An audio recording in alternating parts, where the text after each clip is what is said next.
The Ice Age apocalypse. Survival is the only rule. But some idiots just love to test the limits. This guy, pinned to the ground for hiding food, looks like he's about to lose more than just his lunch money. But then a man steps in. This is our protagonist, Mr. Jiang. He doesn't throw a punch. He just calmly helps the poor soul up, and even hands over his own share of rations. Everyone's stunned.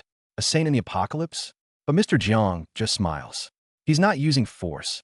He's using psychology. He explains that if you break the rules, the group casts you out. You go from a survivor who made a mistake to a thief with no one to watch his back. With just a few words, he dismantled the guy's entire will to resist. In the crowd, an old man watches him, muttering, "Chaotic times create heroes. This kid is something else." What they don't see is this calm hero returning to his shelter, frantically reinforcing his doors and windows like he's preparing for a siege from hell itself. Suddenly, a voice from outside freezes the blood in his veins. "Han Feng. It's me. It's her. The woman who stabbed him in the back in his past life." She's reciting the exact same script, trying to pry open his door, and his heart, with the same fake love. Finally, the flames of vengeance ignite in his eyes. He grabs his weapon, ready to charge out, but reason yanks him back from the brink. He thinks, wait, the power's out. They're in the dark. I'm in the light. If I can't kill them in one hit, I'm the one who's dead. He knows she's not alone out there. Calm down. He has to stay calm. Taking a deep breath, he places his hand on the doorframe. A faint purple pulse emanates from his fingertips. It's one of the abilities he gained after rebirth, sensing his surroundings through touch. Before he opens that door, he's going to pinpoint the bastard hiding in the shadows. The man outside is still gloating, thinking he's got this in the bag. Suddenly, a mass of purple energy materializes from thin air, sharpens into a blade, and pierces straight through his back. The guy doesn't even have time to scream before he's collapsing in a pool of his own blood. The door bursts open, but it's not Han Feng who emerges. It's a pink, muscle-bound monster made of plant fibers. This is the true form of his power, turning snacks into terrifyingly strong plant puppets. The woman is scared out of her mind, screaming as she scrambles backward. The scene plunges him back into the nightmare of his past life. Back then, he was the one lying helplessly on the ground, betrayed by his brother in arms and the woman he loved. He coughed up blood, begging that man for help, only to be abandoned without a second thought. That man, his once brother, didn't even bother to make up an excuse. He just wanted his supplies, so he went in for the kill. Every punch shattered what little faith he had left in humanity. "Why?" he had screamed, only to be met with another brutal blow. "I don't give a damn who your daddy is." The bonds of the past were worthless in the face of apocalyptic reality. "Give me a reason." He choked out, spitting blood. The response was a cold sneer. "A reason? Did you ask for a reason when you were killing me? Don't play dumb with me." Wait a second. That line, he seems to be saying it to someone else. The fragments of his memory blur. He remembers falling on the verge of death. But in the final moment before his consciousness faded, he saw her, a purple-haired girl with glasses, sitting there quietly, as if she had been waiting for him all along. And now, that same girl is sitting in his shelter, sipping a drink like nothing happened. "Need a hand?" she asks. Han Feng thinks this girl is seriously weird and just wants her to leave. Those guys could come back for revenge any minute. You'll get caught in the crossfire if you stay. But the girl seems completely unfazed, even making some cringy declaration that her evil king true, "I will protect you." Han Feng grabs her. "Stop with the edgy nonsense and listen. This is serious." The moment he touches her, her expression freezes, and for the first time, she looks a little rattled. Meanwhile, the woman who betrayed him, Li Huina, is at the supply depot. She realizes her accomplice never came back, and someone else says his rations were already picked up. It clicks instantly. It was that bastard Han Feng. He set a trap in advance. Furious, Li Huina decides to check out Han Feng's place herself. She sees lights and warm air venting from his apartment, and jealousy drives her insane. That guy must have a generator and supplies stashed away. Just as she's about to make a move, she bumps right into someone else. Well, if it isn't a sleazy-looking guy blocks her path, his eyes filled with ill intent. He tries to lure her with food, even getting handsy. Li Huina struggles, but she's no match for him. Just as the man is about to get violent, a figure flashes by, and an electric baton sends him flying. The one who stepped in is none other than Han Feng's other identity, Mr. Jiang. He says coldly, "Bullying women? How pathetic." However, the commotion attracts a nurse. She kindly offers help, only for the man to turn on her, accusing her of being a scammer. He lunges at the nurse like a madman, and the situation spirals out of control. A man who hits women disgusts me the most. Mr. Jiang strikes again, kicking the guy in the next week. He announces to the crowd that he'll get to the bottom of this, but violence will not be tolerated. But the nurse, he just saves steps forward and opposes him. I don't approve of using violence to solve problems. I'd rather starve than join you. Her words leave Mr. Jiang stunned. In this apocalypse, holding on to one's principles is a heavy burden. After the chaos, another girl with a crush on Mr. Jiang approaches him, hoping to join his team. She's willing to offer a crucial piece of intel as her entry ticket. This instantly sharpens Mr. Jiang's gaze. In the apocalypse, information is more valuable than food. Back at the shelter, Han Feng starts investigating the purple-haired girl's ability. She can open a black hole on her chest that acts like a dimensional pocket, sucking in everything around it. Oh my god, you're going to fill up my entire house. Han Feng yells in exasperation. To find a desperately needed item, Han Feng makes a bold decision to stick his head inside the black hole. The girl agrees. The next second, his entire body gets sucked in. He finds himself falling into a massive warehouse space, filled with goods emptied from a supermarket. As expected of a superhuman who cleared out the East District's supermarkets overnight, he marvels. But he soon discovers a fatal problem. There's no oxygen in here. Just as he's about to suffocate, the girl lets him out. He's about to lose his temper, but then he freezes, saying in horror, I also saw others. Before he can finish, countless blue ice shards attack from all directions, instantly encasing him. Turns out that intel pointed to an enemy stronghold. Han Feng and the purple-haired girl decide to execute Plan B, using an army of remote-controlled toy cars to deliver a special gift. The toy cars, strapped with gas canisters, charge into the enemy camp, triggering a massive explosion. Flames and smoke engulf everything, punctuated by the screams of their enemies. They also sent out their one and only drone for reconnaissance, but it was quickly spotted by the enemy. Control it. That's our only one. Han Feng foots frantically, but it's too late. The drone is shot down. Luckily, in the final moments before crashing, the girl miraculously manages to maneuver the drone to a safe landing on a window ledge. The mission was a failure, but at least they saved their precious equipment. But the drone's camera captured a disturbing image. An acquaintance known as Brother Lee is lying motionless in the frosty stairwell, his condition unknown. Han Feng's expression changes instantly. He decides to retrieve the drone and rescue the man himself. The girl hands him a walkie-talkie, ensuring they can stay in contact. Holding it, Han Feng feels a sliver of warmth. In this frozen world, a reliable partner is more important than any weapon. The temperature outside has dropped to minus 49.8 degrees Celsius. 30 seconds of exposure is a death sentence. Han Feng braves the extreme cold, searching floor by floor. Brother Lee, hang on, I'm almost there. At the same time, Mr. Jiang's team is on the move. Miss Lee, the girl who provided the intel, is brought along. Mr. Jiang tells her coldly, from now on, prove your worth with your actions. He's playing a bigger game, and everyone is a piece on his board. They find a former rich kid, Li Zi, now weak and vulnerable. Mr. Jiang's men try to force him to join their group, but he resists fiercely. I will never join a bunch of hypocrites like you. Li Zi roars, exposing their true nature of social control masked as protecting the weak. His words cause subtle shifts in the expressions of those around Mr. Jiang. Humiliated and enraged, one of the men punches Li Zi to the ground. Not far away, the arriving Han Feng witnesses everything. He sees his friend being beaten by his own followers. His internal conflict reaches a boiling point. Brother Lee helped me so many times, I can't just watch him die. Han Feng finally makes his decision. He pulls out his gun, his eyes turning ice cold and resolute.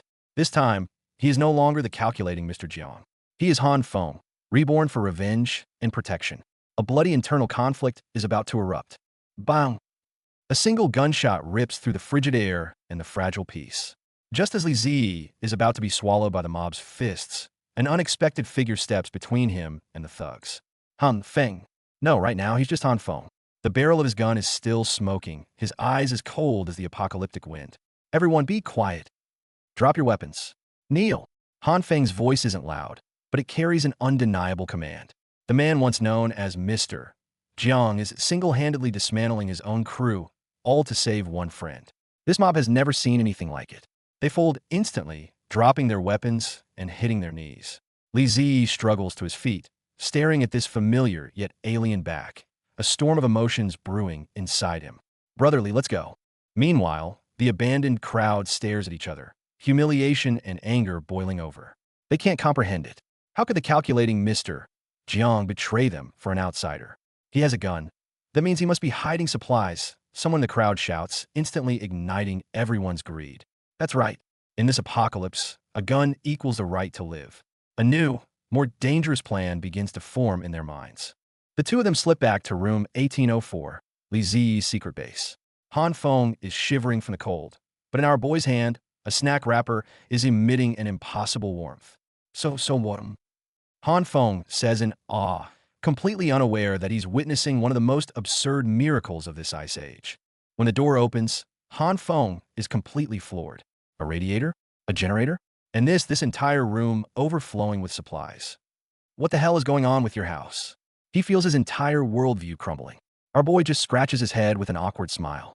Sometimes, the advantage of being reborn is just that simple and that infuriating. In a moment of calm, they share intel. Turns out the so-called committee is just a tool for Jiang Shuyo to plunder resources under the banner of collectivism. They claim to protect the weak, but all they practice is the law of the jungle. Recalling the ugly faces of those people, Han Feng's gaze turns even colder. In Jiang Shuyo's top enforcer is a guy named Li Zhenghao, a former middleweight boxing champion. This dude isn't just a heavy hitter himself. He's gathered a crew of ruthless desperados. A memory from his past life flashes through Li Zi's mind. The man who could shatter his skull with a single punch. This time, he won't let history repeat itself. Just as they were planning their next move, a violent explosion erupts from the door. Boom! The entire room shakes, and a shockwave throws the three of them to the ground. They're here, and actually dare to use bombs. Li Zi is both shocked and furious. These lunatics will stop at nothing for supplies. Outside, Jiang Shuyo's men have surrounded the place. The first wave of attack is met with a preset electric trap, successfully taking down a few eager vanguards. But the enemy is clearly prepared and immediately changes tactics. If we can't blow the door, we'll blow the walls. Another massive explosion, this time targeting a load-bearing wall. Crack! Spiderweb-like fissures start to spread across the wall, debris and dust raining down. The faces of the three inside turn pale. This solid sanctuary is about to collapse from the inside out. Quick, block it with something. Han Feng yells, but it's like trying to stop a flood with a teacup. Moo! With a sharp cry, the girl who had been silent all this time, Lin Wan, suddenly steps forward. She holds out her hands, and a deep purple orb of energy gathers and expands in her palms, creating an incredible suction force. All the clutter in the room, even the cracks in the wall, are devoured by that energy orb. Han Feng is just stunned. What? What the hell is that? My turn. Li Zi takes a deep breath and places his hand on the broken wall. A soft purple light intertwines with vibrant green life force. The concrete and steel rebar seem to come alive, refusing and strengthening at a visible speed. You can use it like that? Han Feng's jaw nearly hits the floor. The shocks he's experienced today are bigger than on the day the apocalypse started. But the enemy hasn't given up. They start bombing the floor. This can't go on. A glint of resolve flashes in Li Zi's eyes. I have a dangerous idea. Are you guys willing to trust me one more time? Seeing the trust in his friend's eyes, he knows the time for a counterattack has come. A carefully planned performance is about to begin. The next day, when Jiang Shuyo leads his men to storm the place, all they find is a mess in an empty room. They assume Li Zi has run out of supplies and fled. A public confrontation begins, with Jiang Shuyo trying to pin all the blame on our boy, stirring up the emotions of the crowd. He even takes a little girl hostage, demanding to know where the supplies are. A hypocritical performance, a despicable tactic, showcasing the ugliest side of humanity. The crowd is deceived, angrily demanding that Li Zi hand over the hidden supplies. However, this was all part of Li Zi's plan. He plays along, feigning weakness, and redirects all suspicion onto the woman who snitched on them, destroying her credibility in front of everyone. Then, he cleverly uses the shot Han Feng fired earlier, implying that Jiang Shuyo has only one bullet left in his gun, a bullet that might have already been spent. It's a bluff, a psychological game that instantly turns the tables. With the crisis averted, the trio retreats to their true safe house, Lin Wan's apartment upstairs. It turns out, everything last night was an act. They intentionally faked running out of supplies and making a desperate escape, all to fool the enemy. Our main objective, Li Zi says, looking out at the blizzard, his eyes firm, is to overthrow the committee. And the fastest way to dismantle an organization is to cut off its lifeline. Their next target, find the committee's real supply warehouse. The two of them infiltrate the enemy's headquarters again. This time, they're no longer the hunted prey on the defensive. They're the hunters on the offensive. They discover obvious signs of trap on one of the doors, a door with a warehouse sign and a key hanging right on it. It's too fake, so fake it's almost a joke. Are they trying to insult our intelligence? Han Feng creeps. But just as they're about to leave, they hear footsteps from behind. They've been spotted. An ambush erupts. The two fight their way up to the 8th floor. But just as Li Zi turns his head, a dark figure attacks from behind, a heavy punch slamming him to the ground. UGH, the world spins around him. A burly figure slowly emerges from the darkness, a mocking smile on his face. This mysterious bearded man is ridiculously strong. He seems to know the committee inside and out, taking down all the pursuers in moments. But the way he looks at Li Zi, it's like he's looking at a dead man. Kid, I know you have a connection with Jiang Shuiyo, he says, closing in step by step. Either you spit out everything you know, or you become the second corpse here. To escape, the bearded man makes a crazy decision, to jump from the 8th floor. The snow below is thick enough, we won't die. Before he even finishes his sentence, he leaps. Li Zi has no choice but to follow. As weightlessness takes over, he doesn't know if what awaits him is survival or another death. Fortunately, they survived. But Li Zi used the last of his strength during the landing, cushioning their fall with his plant ability and exposing his powers in the process. The bearded man stares at the vines that appeared from thin air in his hands, his expression growing even more intrigued. Interesting little brat. Who exactly are you? Hiding in an abandoned room. The bearded man's interrogation continues. He seems to know all the committee's secrets, even some inside information that Li Zi didn't know in his past life. The secret Jiang Shuiyo is hiding. It's not as simple as you think. He sneers, giving Li Zi an ultimatum. A new crisis, a new mystery, making this apocalypse even more bewildering. Facing this inscrutable bearded man, our boy Z decides to roll the dice. He weaves a half-true, half-fake sob story of betrayal by his bro and his girl, even pulling out that busted old pistol to sell his Avenger persona. Jiang Shuiyo blew up my home, took everything. This gun, it's all I have left. I'll trade it for my life.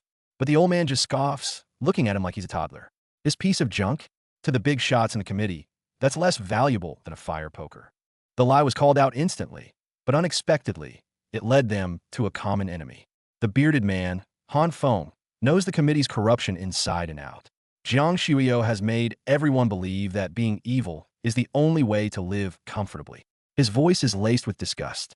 Once you lose your conscience, you can never go back to being human.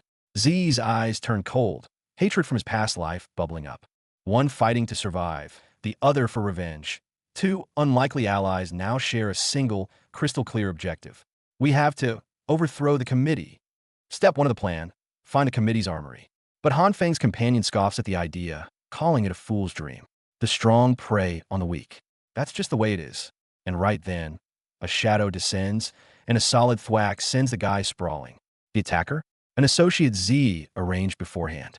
It seems talking isn't enough to get these desperados in line. You gotta speak with your fists. A new member joins their crew, a girl known as Nurse Jean.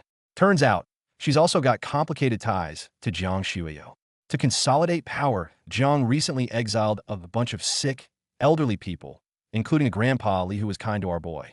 Another link in the chain of hatred is forged. A cold glint flashes in Z's eyes as he recalls Grandpa Li mentioning a new faction in the area, one strong enough to rival the committee. Jiang Shuiyo is cleaning house, so urgently. He must be preparing to deal with them. This is our chance. The girl is moved by Z's determination. That bastard took your supplies and your girlfriend. I can't just stand by and do nothing. Her anger is genuine and fiery. Looking at her, Z feels a momentary daze.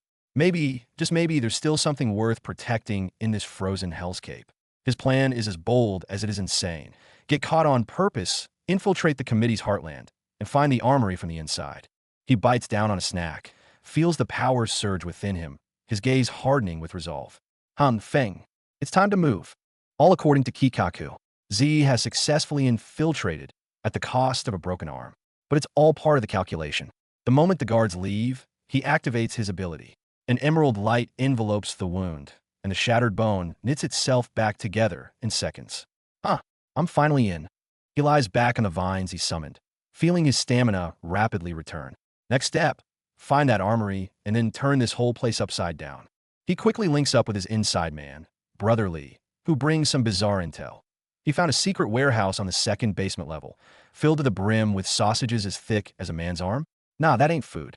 They realized this could be Jiang Shuiyo's real secret. And now, Jiang has given the order to eliminate them. They want to silence me. Before the words even fade, frantic banging echoes from the door. The cavalry is here. Things go sideways, fast. The two men navigate through a chaotic crowd, trying to escape. Meanwhile, Nurse Jean runs into her own trouble. Cornered by guards and about to be captured, she suddenly erupts, terrifying frost crystallizing around her. Don't mess with me. Elsewhere, a mysterious blue-haired figure appears and clears the room in an instant. Their immense power striking fear into everyone. Just how many monsters are hiding in this shelter? Underground parking garage. Pursuers have sealed every exit. Brotherly, you go. I'll draw them off. Z has made his choice. He can't let both of them get trapped. He charges toward the mob alone, taunting everyone with the most arrogant trash talk imaginable, successfully drawing all the fire onto himself. Cornered and at his limit, he pulls out a snack. Its pink glow is the signal for his counterattack. Come at me again, you bastards. With a roar, he pushes his ability to its absolute limit. The energy detonates, shattering the massive metal gate and triggering an avalanche that completely buries the exit. In the chaos, Z escapes. He crawls out of the snow, not feeling tired at all.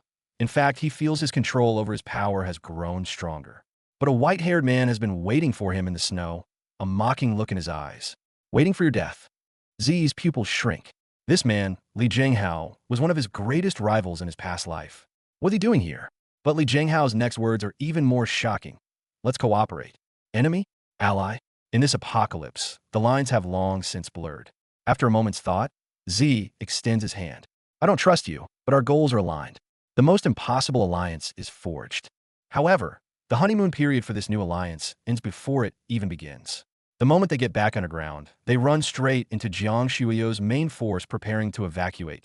Tanks, armored vehicles, the whole 9 yards. Worse, they've been spotted. Gunfire erupts, and Han foam goes down. Then, fully equipped special forces swarm in from all directions. This is not the kind of firepower a regular survivor group should have. You go, I'll hold them off. This time, it's Li Jinghao's turn to cover the retreat.